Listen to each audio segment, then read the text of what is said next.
Santatma, that's my Sanskrit name, or Sauli is my Finnish name. And I am a medical doctor, but I am also I have learned homeopathy, so I mostly work on different alternative therapies in the antioxidant clinic. I mean nutrition therapy, homeopathy, acupuncture, traditional Chinese medicine. Plus I started to study yoga, it was around, I must think, something like 33 years ago. And I remember as early as 92, 93, I was teaching yoga in London. So I will share some of my experience on this path of yoga. So my topic is Eightfold Yoga Path. So you might have known or heard the name Patanjali. He was a famous yogi who lived around 2000 years ago. He lived later than Buddha. It was around the time of Christ. And he studied different branches of yoga all over India.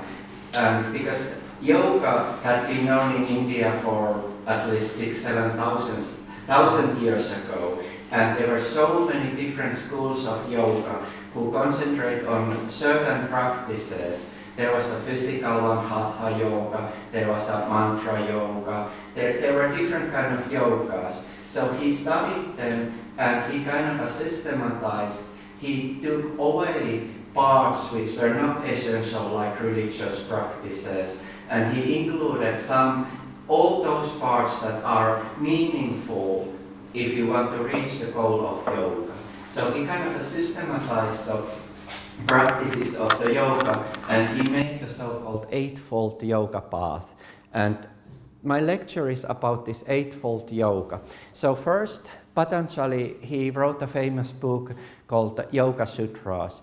And if you want to read it, you find it in many languages. And even my friend Taavi Kassila, he has translated into Finnish. So it's a very good book. So you will learn all these things and many more from those books. But I try to give a short, like 1 hour talk on this Eightfold Yoga Path. So first, shloka or the aphorism of this Yoga Sutras is Yoga Chitta Vritti Nirodha. So that means, roughly translated, that yoga means the cessation of movements of the mind. Chitta Vritti means the expressions or the movement of the mind, and Nirodha, it means a special kind of state of mind where the movements of the mind will cease.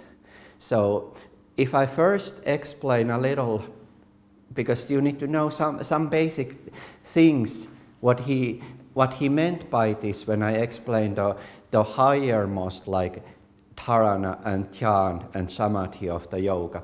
So there are actually, according to him, there are 5 so-called chitta vrittis or movements of the mind. So first of them is kshipta mind. The kshipta, it means like there is a description, not by him but some other yogis, that this kshipta means a state of mind which is compared to a drunken monkey whom a poisonous snake has bitten. So the monkey has become really, really anxious and jumps from one branch of a tree to another in agony. And that's usually the state of our mind in everyday life. If you stop and think for a while, you can understand that when you do something, when you, for example, sit in tram or metro, is your mind really focused, or are you just picking one thing from here and one thing from there? You see an advertisement somewhere that reminds you of something that there is a special sale in Stockman or something. You start to think that, oh, what do I need? Then you hear a music somewhere and that brings some other idea to your mind. You see a dress of a person, you immediately start to think of that and color of the dress, whether you like it or not. So in this way, our mind is constantly jumping from one thought to another. It is distracted all the time by things that we see or hear. We cannot really concentrate.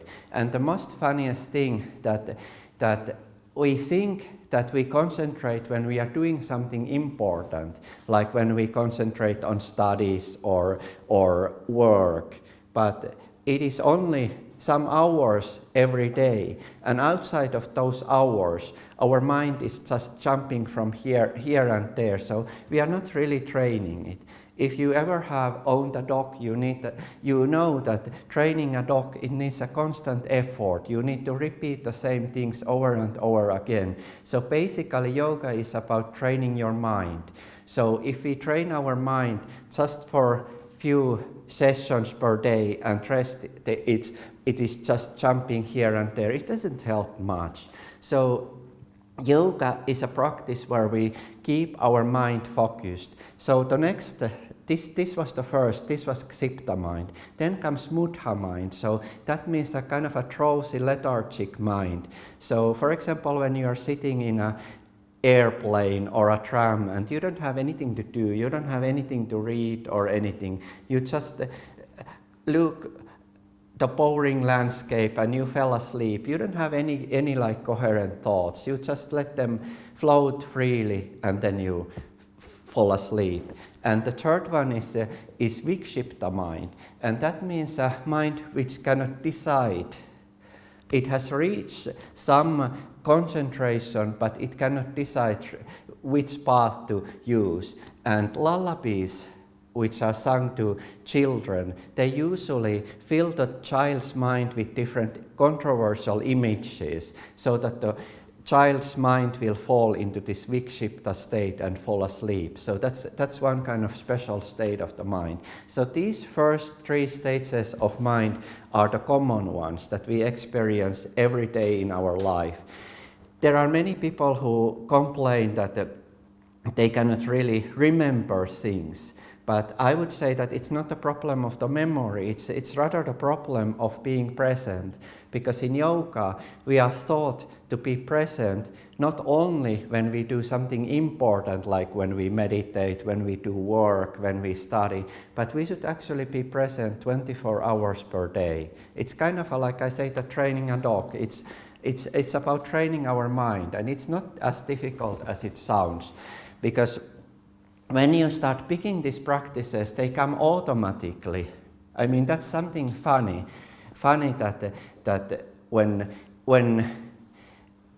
when you start doing something, when you place the seed of something to your mind, it starts to grow, and little by little you kind of learn to practice it. You don't need to put so much effort. Little by little it grows in your mind, and it reminds you all the time. It's just like Dada was talking about mantra. When you are repeating the mantra in your meditation, it comes, even when you are sleeping, the mantra comes to your mind. So that's one of the sciences of yoga. So it is a kind of a psychological practice that when you really want to do it, you put an effort, you want to achieve something, your mind will cooperate. But first, it is true that it is as difficult to train as a puppy dog or something or a monkey or something.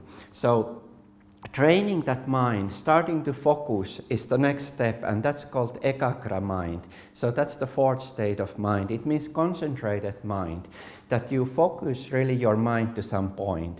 And here I remind you that the Sanskrit language is kind of funny, because many words in Sanskrit, they are similar in Finnish language, like eka means one in Finnish. So in Sanskrit, eka means one, so it means one-pointed mind. Mind is mind which is focused on one point, that's ekagra. So you try to bring the mind to a one idea, one thought, and you let it remain there. You don't let it go outside or carry by these different associations. I told you earlier about the ksipta. That means association, that you see something that reminds you of something, then another thought comes to your mind. That's called free association, that our mind is usually in that state, but when you do the practice, when you want to concentrate, you bring your mind back and you focus it to a point, and that's called ekagra. You bring your mind to a point, and that's meditation. But it's not only the practice that we sit down and do the meditation and repeat the mantra.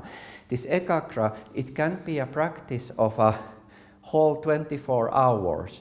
And if you want to learn it, there is a very good exercise called walking meditation.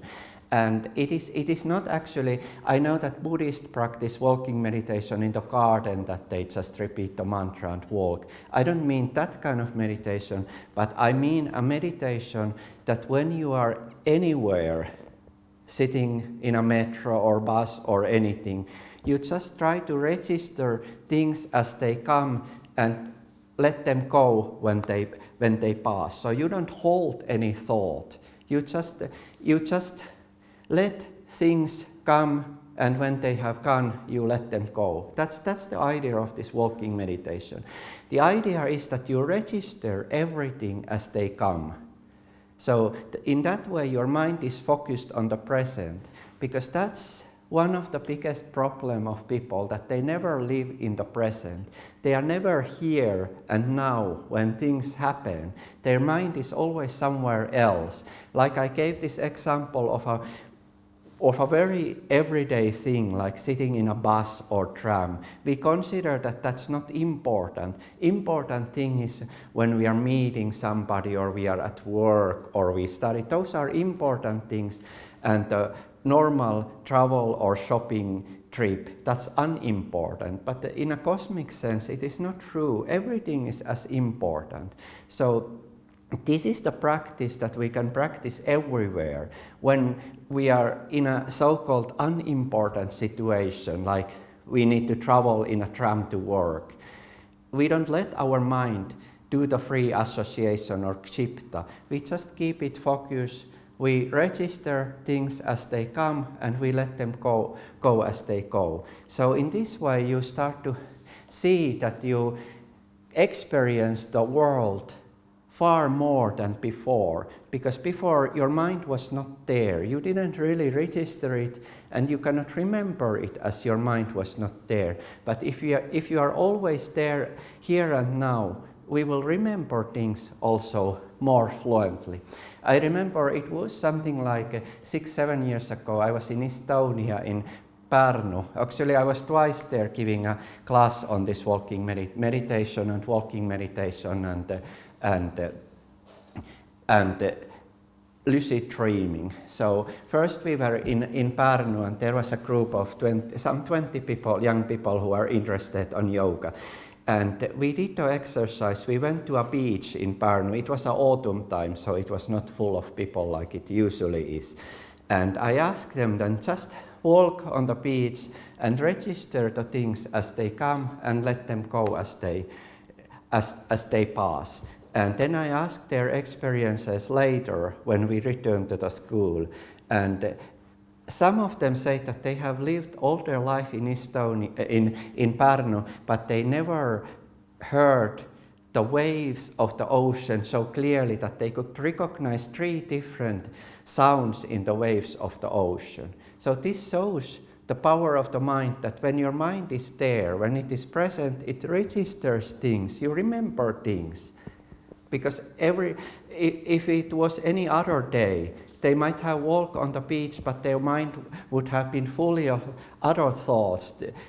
What are they going to cook in the evening, and about a friend or a mother who is sick, and things like this. Our mind are usually occupied, but the idea of the yoga is to keep it focused and does not make a difference between important things and unimportant things, because everything, as I said, in a cosmic perspective is as important. So this is a ekagra, and I mentioned the word lucid dreaming, so that's another practice. So when you start to practice this ekagra, you will see that you start to become conscious in your dreams also, that there is a not so-called state of sleep where you lose the consciousness, but rather you are conscious in the dream world. But that's not my topic today. It's a very difficult topic, and it takes like another hour to explain what it means. But it is a kind of an outcome that if you are focused in your present at the daytime, you are focused also in the nighttime when you sleep. Anyway, so ekagra is a practice. So the last state of mind is called nirodha. So this nirodha, it is compared to a diamond. And in Tibetan Buddhism, they use the word vajra. It means like a diamond lightning. So it means that it is as clear, as transparent as a diamond, but it is as fast as lightning, that it is always present at the moment. So that's the goal of our mind, to make our mind nirodha, a transparent mind that reflects everything from outside inwards, and also everything that shines in our hearts to external in our behavior. So that's not a practice, it's the outcome of this practice of the yoga, practice of ekagra and also other yoga practice, is to make our mind as transparent as the diamond. It's a diamond mind. It's very rare, but it is really the goal of mind, and it's something that we should really work hard to achieve, because it gives many things in your life, or actually you stop desiring things, you just get things. You are present in the right place at the right times. Things just happen. It's just like these Western writers, they have described as flow, that you are always in the flow. Things just happen right to you. You meet right people. You are in the right place at the right time. It's just a miracle. Anyway, so this was the short introduction. Because the time is going, so I need to explain also about the practice of the yoga. So the second shloka of Yoga Sutra says, Tavotrastu Swarupe Vasthanam. It means that by reaching the Nirodha state, the seer or Trastu attains its rightful place. That's the meaning of the shloka. So this Trastu, it means seer. So it means our spirit or our Atman that witnesses everything within us. So when our mind becomes the diamond, the Atman, or the spirit within us reaches its proper place, place where it sees everything perfectly. It is not like putting different kind of binoculars, rosy ones or gray ones, and seeing the world in a distorted way, but it means that seeing the world in a way as it is, and also reflecting that beauty to what is inside of us to external world, that peace of and the tranquility of the Supreme Self to the world. That's actually what my Sanskrit name Shantatma means. Anyway, so going to the yoga practices. So this is the goal of our yoga, to achieve the Nirodha state. And the Patanjali, he systematized the yoga to Eightfold yoga path. So the first two are called yama and niyama. So these are like a founding stone of the yoga. And it's interesting because this Eightfold yoga path, it's like stairs that before mastering or before going to a next step, you need to master the first one. It's like going step up and up. And as the goal is samadhi, it means it's equal to Nirodha anyway. It's a lot of larger idea. It's not only about the mind, but it's also about the spirit. But anyway, if we want to reach the goal of yoga, we need to go through these other 7 steps. So the first 2 ones are called yama and niyama. And what is the difference? Because this is a beautiful that even Patanjali, he wrote this book 2000 years ago, but still, according to modern psychology, it's still valid today. I mean, you can find so many beautiful ideas in his book.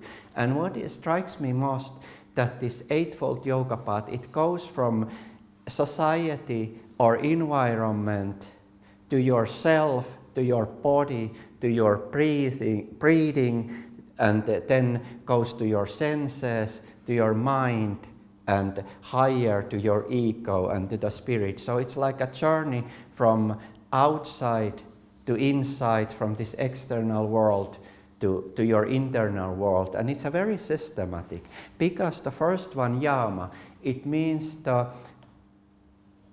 guide of our conduct related with other persons in the society. So it's a kind of a guidelines how a person should behave in the society with other people. And niyama, it's a self-discipline, that how you behave when you are alone, that even if you are alone 24 hours, you don't have any other persons, yama becomes meaningless. But niyama is, of course, it's important because it is a self-discipline, how you yourself behave when you are alone. So that's the difference between this yama and niyama.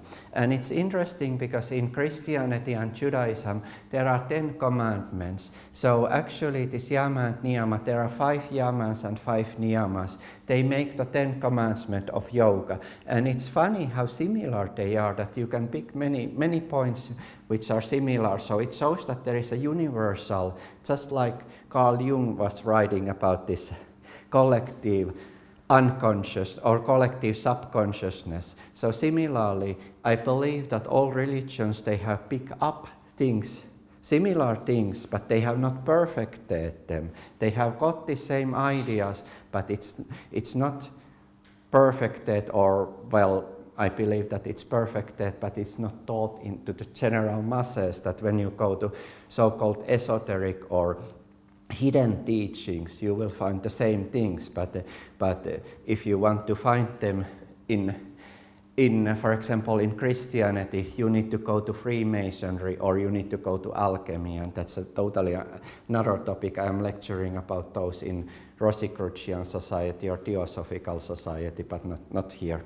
So the 5 yamas, first one is ahimsa. So this means kind of a negation, that it is an opposite. So himsa means to hurt somebody, harm somebody, and ahimsa means not to harm anybody. So it means that we are adopting such a behavior that we are not consciously harming any other human being, animal, plant, even this inanimate objects, that we kind of regard that as my life is dear to me, so are the life of animals and plants and other human beings as dear to them, that what hurts me will hurt them. Just like Christ said in the Bible, that what you want people to do to yourself, you do to others. So it's basically reflected in most religion. So it means that we need to stop harming other people, that we don't want to hurt them, but it's also about plants and animals.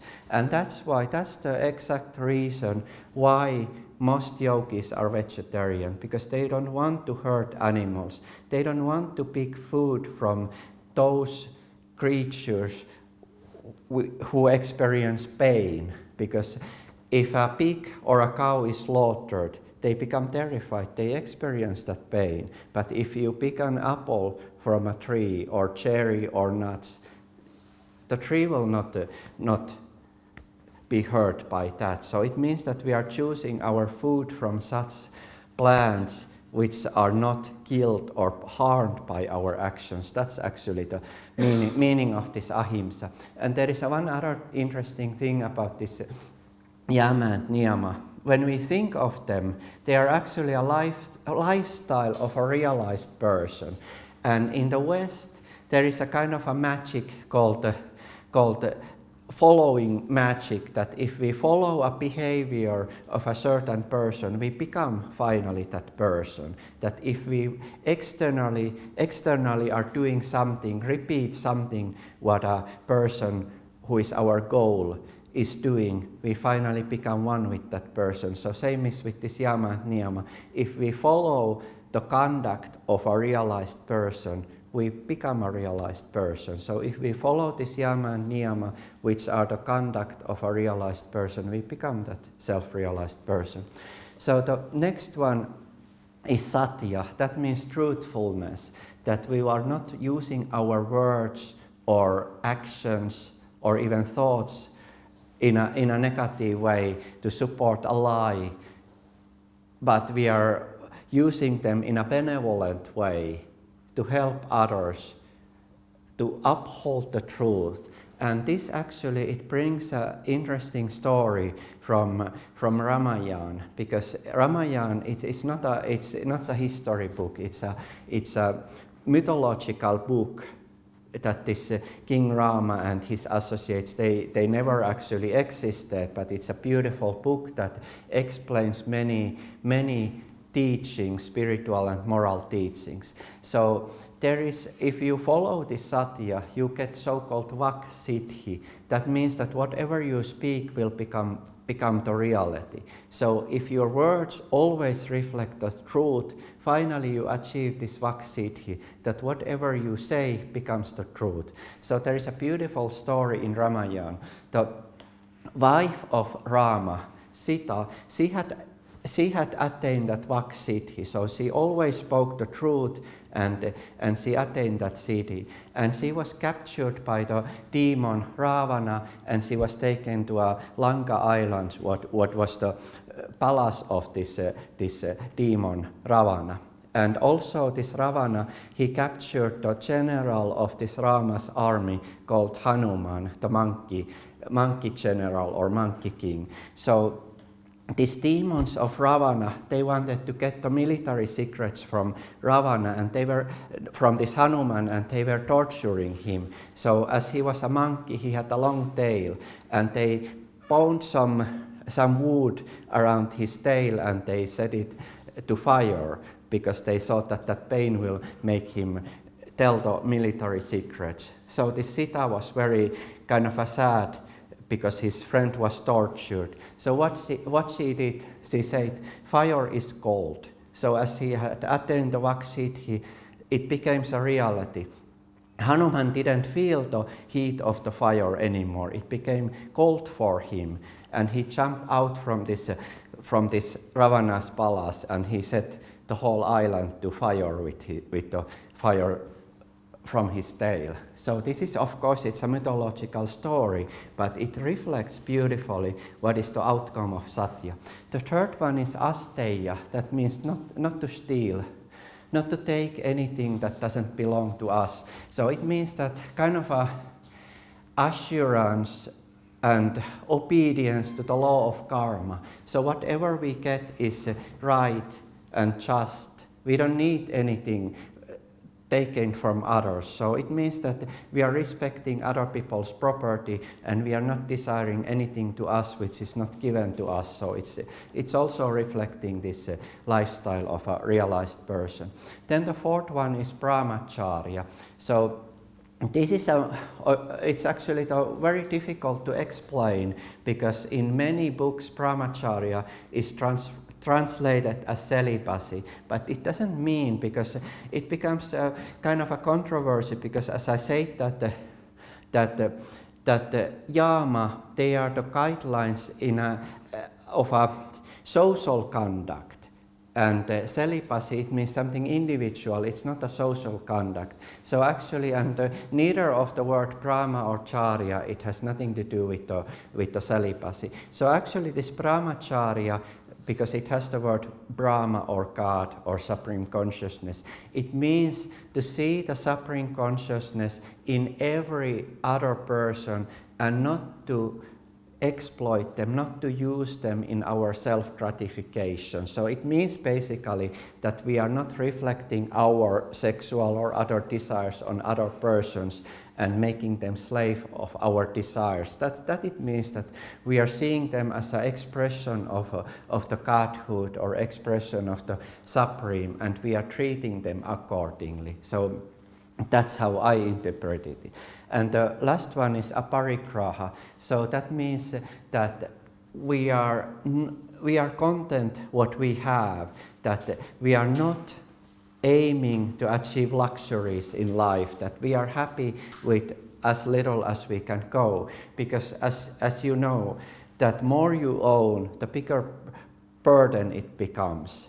That I know, even personally as a doctor, I know people, very wealthy people, and they are day and night occupied by the thought of the stock market or their property, that what will happen and if they lose everything and if the stock market goes down. So aparigraha means kind of a simple living, that we don't want complicated life with so many things that we don't actually need. And if we analyze our need, it's very little actually. We need just a house and few nice things around there and food to eat. So basically it's a guideline to a simple living, and that's same like you have heard the word KonMari. It means that kind of a cutting out all extra things from your life, emptying your closets. I mean, we own so many things that we don't actually need, but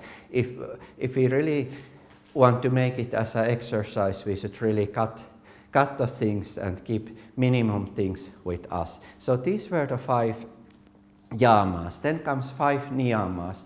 So first is, as I said, that this niyama means self-discipline, that we can practice without other persons around, that when we are just alone, it becomes meaningful. So the first is shosha. Shosha means purity of the body, purity of the mind. So it means that we take shower regularly, we eat clean food, and also that we harbor clean thoughts.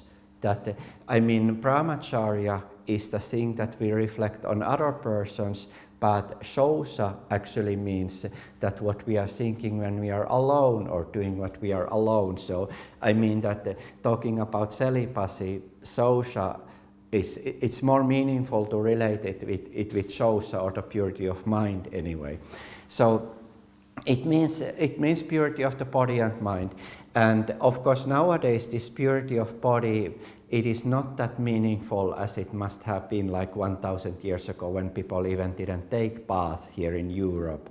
Like when you read the court of England, for example, during the reign of Elizabeth I, they didn't even, maybe once in a life they took bath. So that's definitely not a life of a yogi. That I know that in India, even poorest people, they take bath every day. So it's a totally different culture, but also in yoga, it is something that is recommended, that we take care of the purity of this body and also purity of the mind. So the second one is samtosha. It means contentment. It's similar like aparigraha, but it means like in a personal life, we don't need to think about the property, but samtosha means kind of a happiness, that we always try to see the good things of others and good things in the future, that we don't become negative. Because if we become negative, so it means a kind of a vicious circle, that in that way we poison our environment, and in that way our life becomes really miserable. We think of bad things, we think about the losses, but if we try to harbor positive thoughts, so our life becomes more easy, more happy. The third one is tapas or tapasya. That means self-discipline. So that is related with fire. I mean, it's also, there is a esoterical teaching about this tapasya. It is a kind of a offer, that we offer something like in Vedic time they used to practice this sacrifices, that they offer things to a fire, they pour ghee or this clarified butter to fire. So this tapasya, it means a similar, that we offer something from our what is dear to us, from our lives to the goal that we want to reach. It means to sacrificing nature. We want to sacrifice our free time, luxuries, whatever we have in our life to achievement of our goal. The fourth one is called swadhyaya. That means constant study. So it means that we try to learn new things in our life, not only physical things, but the Swadhyaya is more related to spiritual things, that we try to understand different kind of aspects of our practices, of our yoga practices, spiritual practices. So the Swadhyaya it's basically you read every day some inspirational book. That's called Swadhyaya, and it's not only reading, it's about understanding, trying to understand them, because many people read as a religious practice, but they don't understand it. But Swadhyaya means that you really try to focus and understand what it means. And the last one is Ishvara Pranidhana. So this Ishvara Pranidhana, Ishvara, it's equal to Brahma. It means the supreme consciousness, and Pranidha, it means kind of a desire to attain that Ishvara or Brahma. So it means a practice that you develop this yearning to go within. You start to focus your mind. You sit for meditation. You want to search within. That's Ishvara Pranidha. So it means a practice that you practice meditation regularly. You try to achieve something. It's not like a mechanical practice that you just, it's time for meditation, I will sit down, and you think something else. But it's a yearning, it's a desire to attain something in your meditation. So these then make the first steps of yoga, yama and niyama. So these are the first foundation stones of yoga. So if you want to go further, you need to practice this. And funny, I have not really heard when you go to different yoga schools who taught meditation and asana, pranayama, they never talked about this yama and niyama. So it's a kind of a sad, because it is a discipline that you need to follow, because with this yoga, if you really do it, you will wake up some powers within your body, especially if you do pranayama. And if the foundation of your mind is not strong, if your mind is not strong, you cannot control those.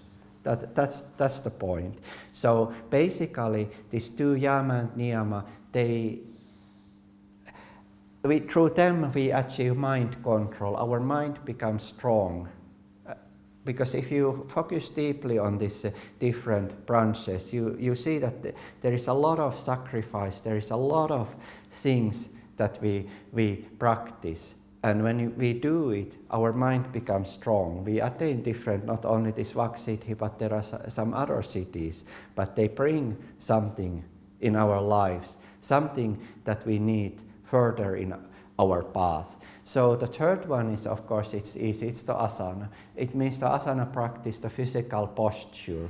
So it is the third step. It's not the only step, because there are many, mostly when you hear people talking about yoga, they only mean asanas.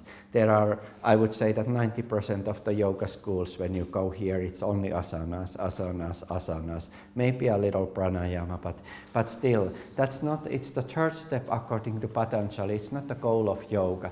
So it is I don't personally believe that doing asanas will lead to a spiritual development. I see personally that there are two functions of the asanas. First one, they keep our body healthy, that we can cure diseases by doing asanas. If you have a hereditary disease, if you have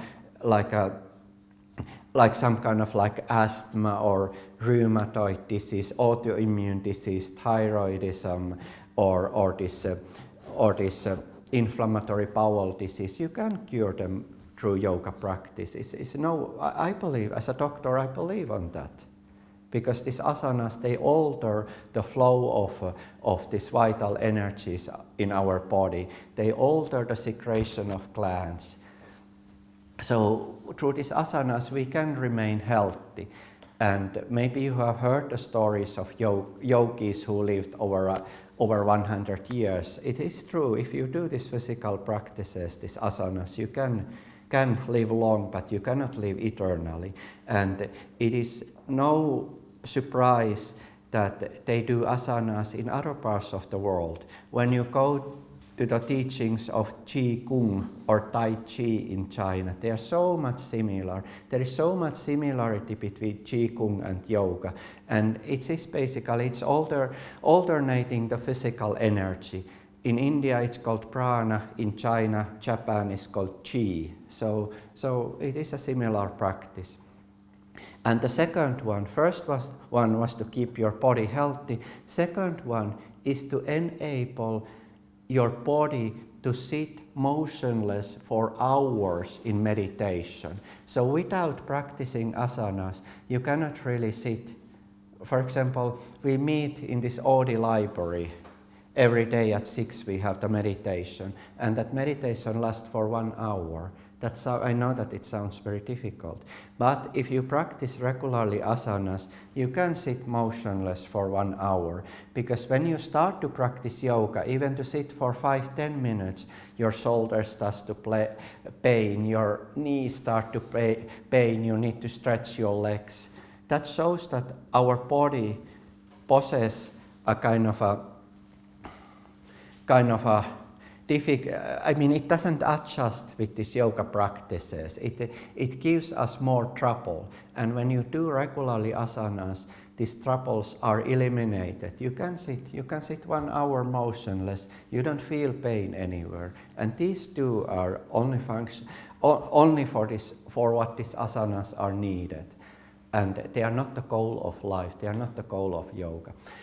So the fourth one is pranayama. So this pranayama, it means the control of the vital energies. Prana means vital energy. And this vital energy goes through the breathing. So when we breathe in and out, that means that different changes happen in our body in this vital energy system. And when we control them, like Dara was talking about this left and right nostril and the middle channel, through this pranayama you can control this Ida, Pingala, and the Sushumna Nadi. So I will not talk further because those are the practices that you need to really learn from a teacher, because as I warned earlier, it awakens certain powers in you that you might not be able to control if you do it from books. So it's better to learn it from a teacher who makes sure that you are ready for those practices. So the fifth one is pratyahara. That means that we are moving from this physical body, vital energy, to senses. It means the sensory organs. So this pratyahara, it means the withdrawal of mind from the sensory organs. Because according to psychology of the yoga, there is the external world, then there is the sensory organs, which either they receive information from this world or they create vibrations in this world. So it means these 5 sensory organs, but we have also 5 motor organs through which we create things. So pratyahara means withdrawal of the mind from this sensory organs. And how to do it practically? That's something that you learn from a teacher, that when we start meditation, we do certain visualizations that take us, they are called shuddhis, that take us from this physical world to our body, and from this body to a certain point that is fixed by this acharya. And we focus on that point. That's called pratyahara. And also at the end of the meditation, when we finish the meditation, we do a certain recitation, and that's part of the pratyahara also.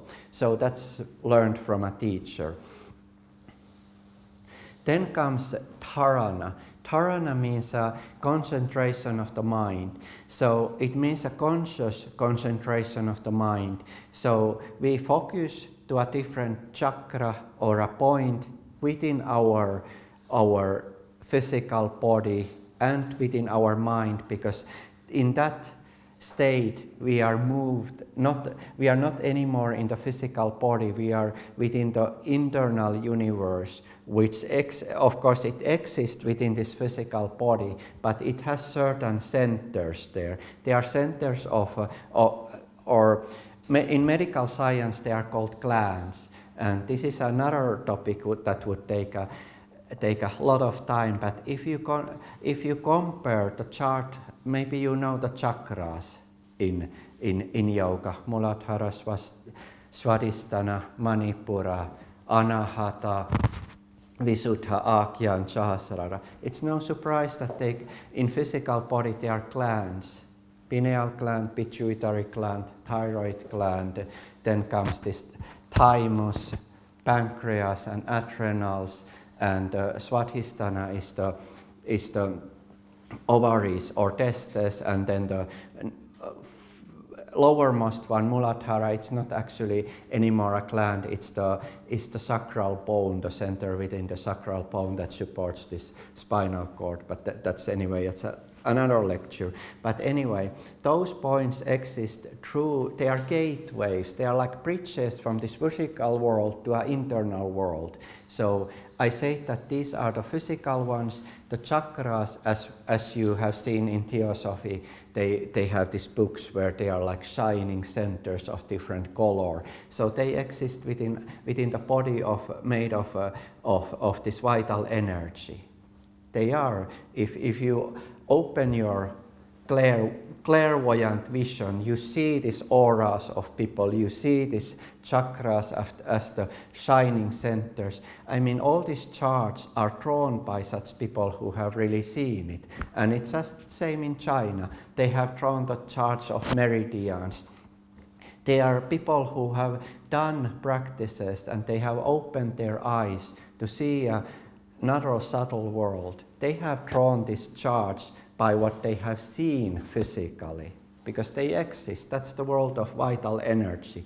And there the chakras exist as centers. But when you go within the mind, they exist within our mind too. And in the mind, they are different concentration of emotions or thoughts. And in this world, the dharana plays the most important role. So we concentrate on these different centers in dharana. We master them. We master the corresponding emotions and energies within our body. So that's dharana. And the seventh one is dhyan. Dhyan means a flow of mind. So in India it is compared to oil that is poured from one vessel to another. So you see that the oil, although it's moving, it's like a stable column. It looks like it doesn't move. So similarly, when we reach the dhyan, our mind, it is both motionless and it is moving towards the goal. It's kind of a paradox. It's just like this oil that we are moving, we are in that flow. We are moving towards the goal, but our mind has attained a kind of a composure, a kind of a peace that it doesn't seem to move, but still at the same time it's moving towards the goal. So that's the higher practice done in the higher chakras. So that's also something practical that you need to learn from a teacher that I cannot really explain fully here, because it has all this pratyahara, dharana, dhyan. It has practices, it has certain practices, a well-defined practices, but you can only learn them personally from a teacher. And the eighth one is samadhi. So it's another interesting, because the word sama in Finnish, it means same. So it means that you are becoming one with your goal. Sama adhi means the goal. So you become one with the goal. So that's actually the nirodha state, when your spirit shines through this diamond-like mind to the world, and the world sees your composure, your wisdom, your puritude, and you see the splendor of the world. You see all people, all animals as divine beings that you want to help. You want to take them to the same level that you are. You want to open their eyes. You want to help them. You have only one desire, that you want to help them. And that's actually in Buddhism it's called bodhisattva. You attain such a state that you want to live for others. But anyway, that is more a religion than yoga. But anyway, this was the Eightfold Yoga path. So I hope that I explain it in a such way that you understood something about it. It's a complicated subject even for 1 hour, but as I many times said, and as Dada said, that if you want to learn these practices, you need to learn them from a teacher. Only this yama and niyama and maybe asanas you can learn by yourself. Even asanas require a teacher because as I said, that they are meant to cure diseases. So if you do wrong asanas, you can even create diseases, that you don't balance your glands, but if you do wrong asana, you can create an imbalance in those glands. So now there is a time if you want to ask any question or any comment. Thanks and namaskar.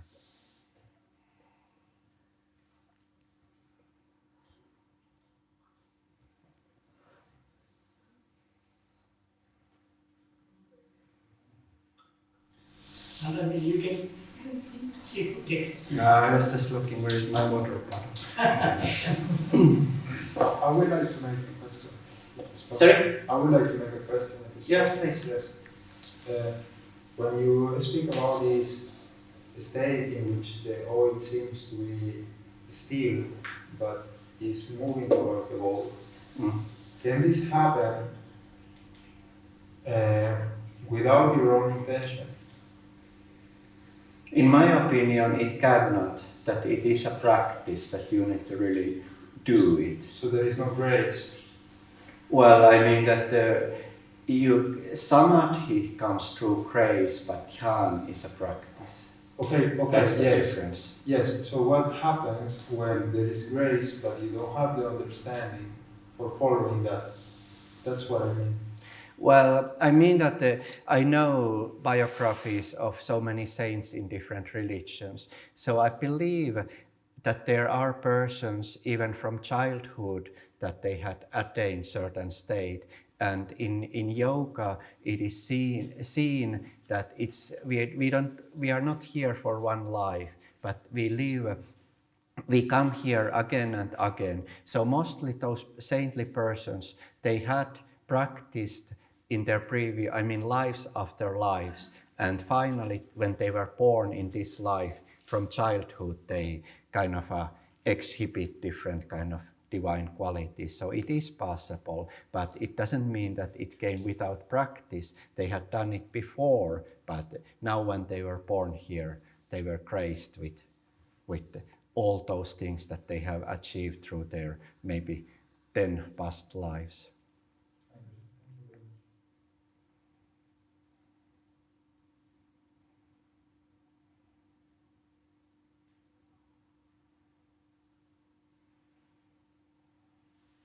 Sure, there's a lot of questions. There was just so much information, very good information, that it takes a while to take in. It's a big subject anyway. As I mentioned, that even that we had that lucid dream weekend or walking meditation. It was 2 days program. From morning till evening. So even that, to explain that part, it took 2 days.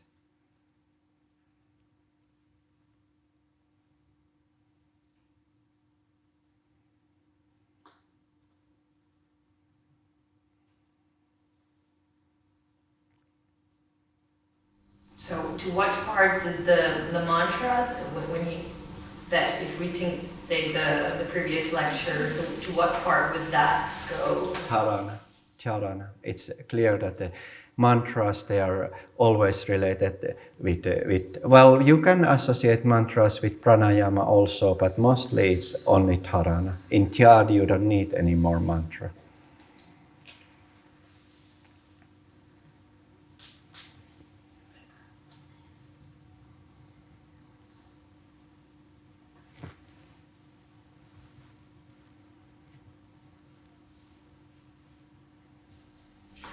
One question. Yeah. You said that about 90% of the schools, yoga schools, they don't teach Yama. Yeah. Are there any actually? Besides us, well, Yes, exactly. well, it's so interesting that there are books that explain them. I mean, I have been lecturing in this Finnish Yoga Association, Suomen Yoga-opisto. They in their books they explain them. Then is this well, I don't know whether he lives anymore. This Mr. Uttam Sood, who owned the travel agency. So he published, even in the 80s, he published this yoga book. So he also published books on Yama and Niyama. So there are schools, but very rare. So there are no teachers actually. I believe that, yeah. Of course there are, I mean, of course like Hare Krishnas, they know, I mean this diet, clearly they know what ahimsa means. And I think that as in Hinduism, these teachings of Yama and Niyama, they are in certain, until certain states, all Hindus, they know them, but maybe not everything, or they don't practice them. As I said that in India, even this taking bath is compulsory, so this shows it shows that it is a practice.